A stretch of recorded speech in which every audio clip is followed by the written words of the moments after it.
বাঙালি হয়ে চা কফি খাবো না এরকম তো হতেই পারে না, কিন্তু যখন আমি দেশে থাকি তখন ইউজুয়ালি আমি চেষ্টা করি যে চা করে খাবার। বাড়িতে থাকলে মা করে দেয় বা কখনো কখনো নিজেও করি। আমি নিজেও ভালো চা বানাতে পারি, মানে সবাই সেটাই বলে আদা দিয়ে। বাট যখন বাইরে থাকি তখন মোটামুটি এখানে ক্যাপুচিনো খাওয়ারই চেষ্টা করি। আর বাইরে মানে ইন্ডিয়ার বাইরে এবং এখানে মানে কখনো ইউরোপে কখনো আমেরিকায়।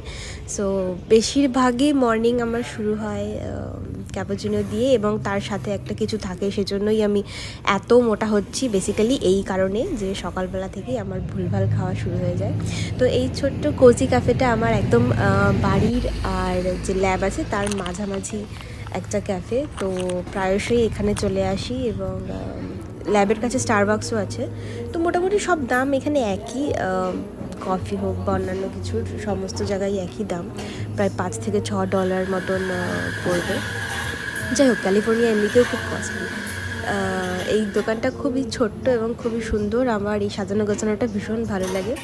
তো চিজ ড্যানিশ আর ক্যাপুচিনো নিয়ে বেশিরভাগ আমার সকালবেলাটা এখন আমি শুরু করি।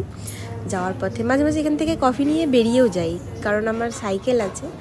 তো সাইকেলের বাস্কেটে রেখে তারপর আমি বেরিয়ে যাই।